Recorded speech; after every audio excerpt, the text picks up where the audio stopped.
Hai, welcome to Rianto Astono Podcast.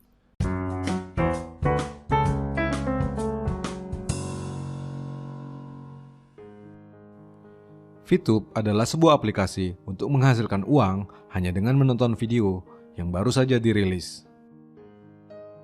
Tapi prediksi saya, 5 tahun dari sekarang, VTube sudah tidak ada lagi. Ia tinggal kenang-kenangan atau malah sudah dilupakan. Baik itu disebabkan karena tutup dengan sendirinya, atau ditutup oleh regulator saat ada banyak orang yang dirugikan melaporkannya beramai-ramai. Saya tidak sedang menuduh, hanya mencoba untuk membuat perkiraan berdasarkan histori masa lalu. Saya pun tidak mengatakan VTube adalah scam atau tipu-tipu. Paling tidak begitulah konsep awal bisnisnya. Ya, walau pada akhirnya saya sudah bisa menebak apa gerangan taktik yang akan dijalankan. VTube adalah lagu lama kaset baru. Sebuah model yang memang diciptakan untuk tak bertahan lama.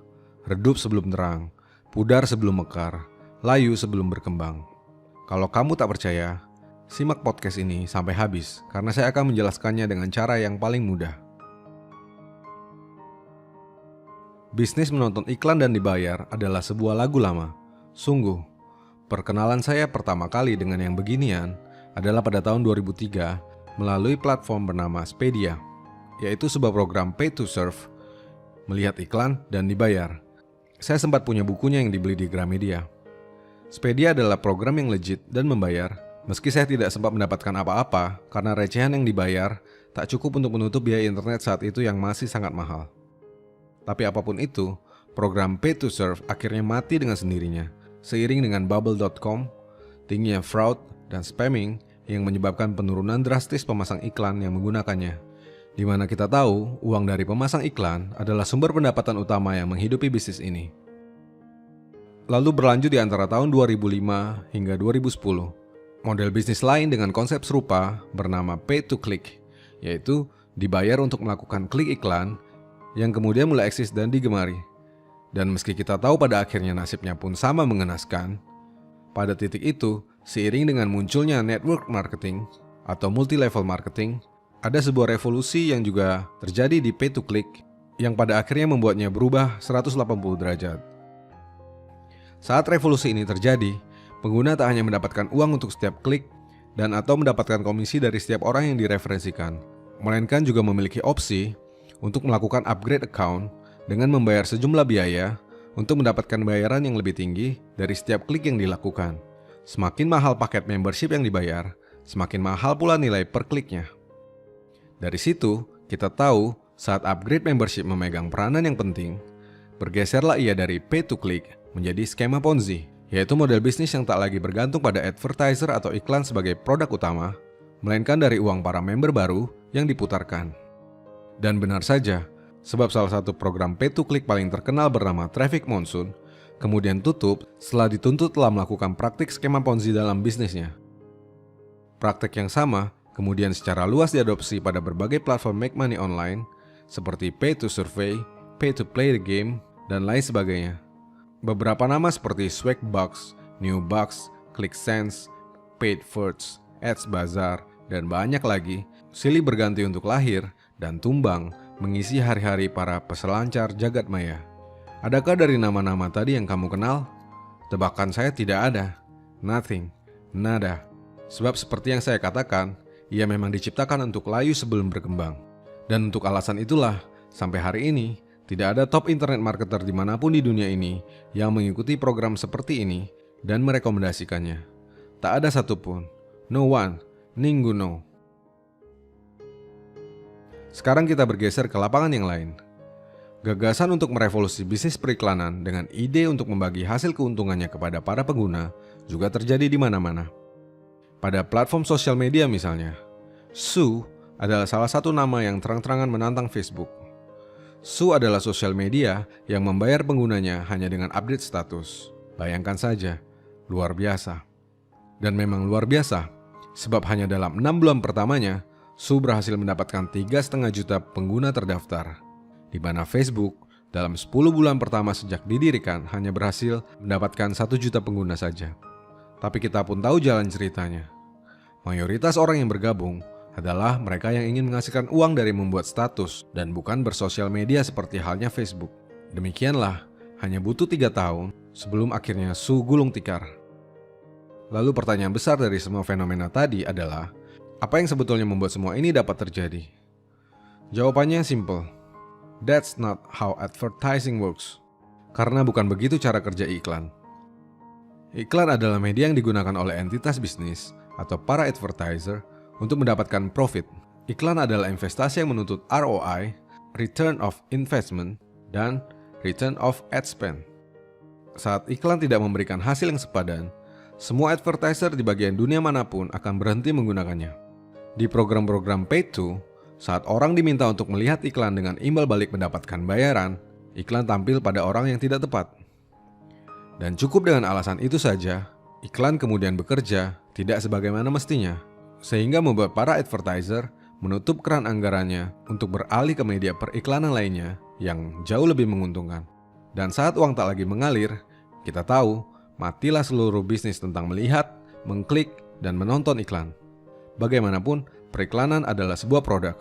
Sama dengan produk lainnya, kita rela membayar nasi goreng hingga ratusan ribu yang rasanya lezat, tapi selalu merasa rugi untuk membeli nasi goreng basi, meski itu harganya hanya 1.000 perak atau bahkan gratis. Fenomena tersebut yaitu stopnya aliran uang dari para advertiser yang tak lagi menggunakan program-program pay to sebagai sarana mereka berpromosi, kemudian membuat program-program pay to tersebut memutar otaknya untuk dapat bertahan. Alih-alih berharap aliran uang dari advertiser, mengapa tak memperolehnya dari para member saja?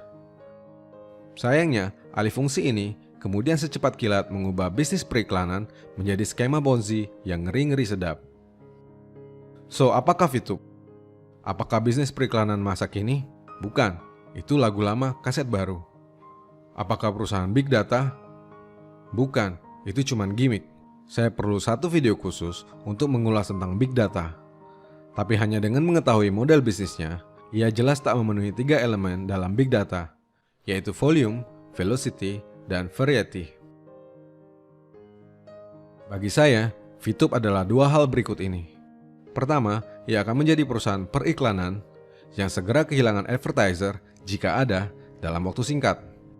Kedua, ia hanya akan menggunakan tetek bengek iklan sebagai bungkusnya dengan sistem membership sebagai produk utamanya, di mana uang para member lah yang akhirnya akan diputar.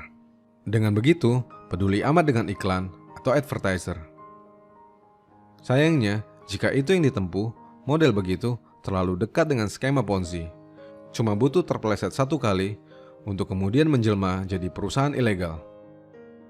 Oke lah, Anda masih tak setuju. Saya tahu. Kamu pasti mau bilang, gak ada ruginya, karena toh join VTube itu gratis kan? Disitulah pangkal masalahnya. Gratis itu telah membuat kamu berhenti bertanya dan membuat kamu berhenti berpikir.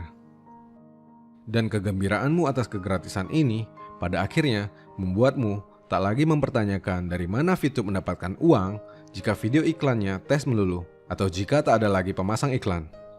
Sebab fokusmu kini hanyalah bintang-bintang, bukan?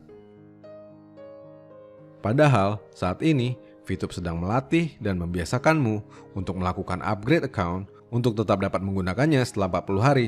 Meski itu juga dapat kamu bayar dari viewpointmu tanpa harus merogoh kocek sedikit pun. Kocekmu memang aman, tapi apakah kamu sadar jika yang didapat cuma recehan?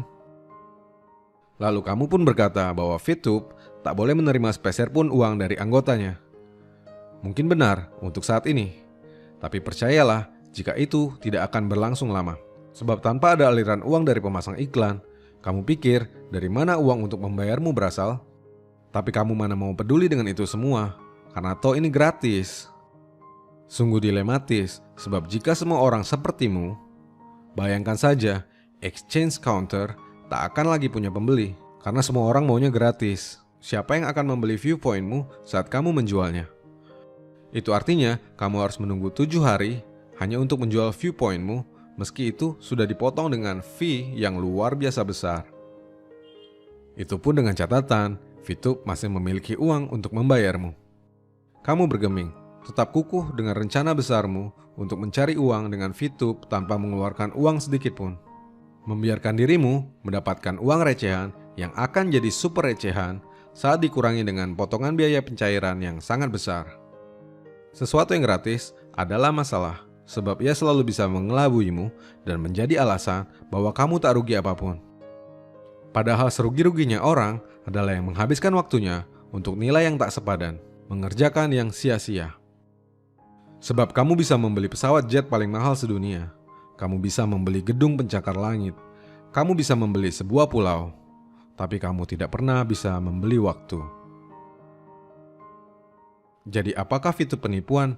Dan apa betul hanya dengan menonton video kamu dapat menghasilkan jutaan rupiah dari rumah? Gampang untuk melihatnya. Jika iklan adalah basisnya dan uang dari pemasang iklan adalah sumber utamanya, maka VTube adalah perusahaan periklanan yang akan membayarmu dengan uang recehan. Tapi jika iklan tak ada atau hanya digunakan sebagai gimmick belaka, maka kamu sudah tahu bagaimana nanti cara mereka untuk menghasilkan uang. Dan kita biarkan waktu yang menjawabnya.